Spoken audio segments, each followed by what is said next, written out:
my question quickly is, should the from be at the top or below? So I was going to say, you get some saying from, then nobody, from, then to. But I just corrected somebody only yesterday in my household, and I said, listen, the etiquette of writing or signing a card is you have to write to first, because the message is for the person, and then the from after. You can't say from and then you're reading the message to yourself.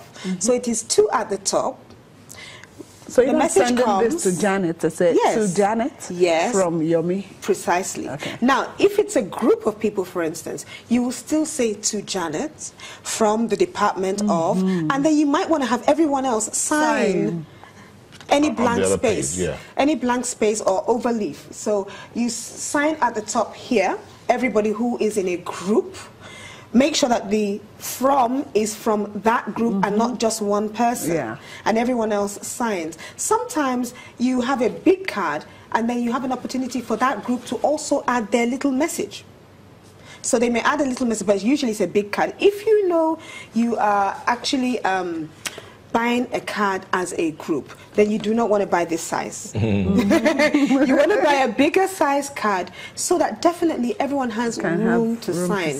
Because it doesn't make sense when we're now squeezing ourselves and then everything will just, everything looks too clumped up, Of course, nowadays, corporate organizations that give out season's greeting cards like to customize their cards. In customizing your cards, don't go and copy someone else. Definitely use your corporate colors. Have a generalized message that fits everybody, And I guess at that point in time, if you're signing off as the CEO, put the CEO and your team or the board of directors plus the CEO's name. Let them know that it's not from you alone. Unless it's from you alone, that's different. But if it's from your organization, your name goes well, and then maybe the board of directors or the team or the department, as the case may be. But make sure the customization fits your corporate colors. That's very important. Because nowadays, I think right about now, people are wrapping up on the kind of cards that they're going to give out and all of that. But then also make sure that your logo is inside that card, because you might buy a card generally and then want to inscribe your logo on it, which is also quite fine, But then again, I want to say, the last thing is, how do I put my card in the envelope? Now, most times, you're pulling out the envelope and you're pulling out the back. The ideal way to put your card in the envelope is to have the face of the card. So that...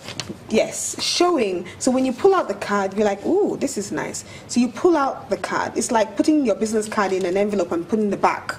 People don't want to read the back, they want to read the front. So you put the face of the envelope, of the card rather, showing so when you open up the envelope, people actually look at the card, because ideally it will open up like this. If you put it this way, it's going to be backwards, and then they're going to have to keep turning it. So that's the ideal way to place your card inside the envelope. Now, sometimes you're in a rush. Some people then sign the envelope upside down. So always be mindful, once you've placed your card in the envelope, turn it and ensure that the envelope is facing the right way before you address it. Because that's all right, because it happens many times. People are... Or you could sign before putting it in, just so you're sure of what or before you put the card inside, you address the envelope first, and that's the whole idea. But make sure when you're addressing the envelope, address it accordingly. If it's for Mr. and Mrs., put Mr. and Mrs. on the envelope. Don't put Mr. there and then Mr. and Mrs. in the card. It should be... it should synchronize. Okay, so what do we do with the Christmas or season's greeting cards after the season? Great. Now, some people tell you it's a whole lot of junk after the season because you just be piling them up. Now, what do you do with your cards? Now, some people actually use their cards as part of decoration. They actually put it to decorate the Christmas tree, or they have a whole mantelpiece where they just put Christmas cards up because for them it's part of the Christmas decor in their house, which is equally fine. Some people, just as they're opening it, they're just throwing it in one corner. Janet, so we started with what do we do with the cards after the season? It's a choice, really. Sometimes you get some really beautiful cards, really customized cards. But why would you want to throw them away? You just keep them, aside. They're momentums, they're memorabilia. So you can definitely keep your cards. I mean, I used to keep a whole bunch of cards, definitely. And if you're like me, I go back sometimes and just be reading, Which is fine. But some other people, I mean, it depends on you.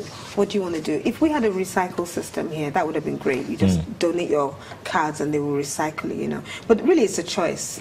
Some people say it's a whole lot of junk. I was going to say, I don't see any customized card here, handmade cards.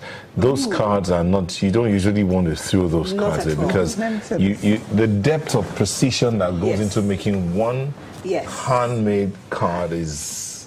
Yeah, and they're so beautiful. And they're so precise. And the customization is fantastic. Do you know a size of card, this size of card that is handmade? Do you know how much it could go for? You could pay as much as 5,000 naira for this size of card. And then it's you worth don't want it. to throw that away. No, absolutely not. And therefore, when it comes to your cards, how do we attach it? How do we give out the cards? You may give out the card ideally with a gift. Or nowadays, of course, with a hamper. Because you don't want to give a hamper without saying who it came from. So some people put complimentary slips on it, but ideally, your hamper should accompany a card. That's the ideal way, yes. Or your gift should accompany a card. And then you can put all your well wishes inside at the same time. Yes. Christmas, can you believe the festive season is just around the corner? It's here. And you said earlier that the cards should go out as... between 1 and 3 weeks before Christmas. So we should round about now, you should be buying or signing. Ideally, you should have bought before now because right now the prices are good. Oh, yes. The prices are changing. And honestly speaking, it's becoming more expensive. And that's the reason why you find that the millennials will certainly prefer to give you an E. But it's not the same. You can't give an E card with a hamper, right? Why do you think prices go up at this time? They should be cheaper now. Because they believe that this is the season to make all the money that you lost. And spend it. All the money you didn't make at the beginning of the year, this is the time to make it. Because people will surely buy it Have at you whatever been cost. to Lagos Island Market before? Yes, I have. I was just there yesterday. And it's... I took a picture. I was that stunned. Yes. I saw heads of people. I said, okay, because whatever the price, people will buy. Thank you so much, wishing Janet. you a great season. It will be a good season indeed. Yes, I mean, seeing that your birthday just went by. Oh, it will don't be worry, a good we season. share more cake. All right, we've had Janet at Pt.2 in the house. We're talking about the Christmas card etiquette, how to give out your card. And she says, indeed, you should have started already. To do it at least now. a week, 1 week first to the third week before Christmas. That's when the cards should go out.